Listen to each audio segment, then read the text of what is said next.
Les perspectives sur l'économie du secteur immobilier. Depuis plus de 2 ans, le marché immobilier connaît une hausse brutale des taux d'intérêt et une baisse significative de la distribution de crédit. Le secteur est donc contraint à s'adapter à de nouvelles conditions de financement pour ne pas se retrouver dans le rouge.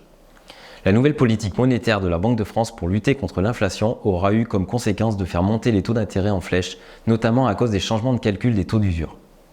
En 2023, les taux sont à un niveau qui n'a pas été observé depuis plus de 10 ans. En conséquence, la vente de logements anciens devrait repasser sous le barre du million et connaître un recul d'environ 20% par rapport à l'année 2022.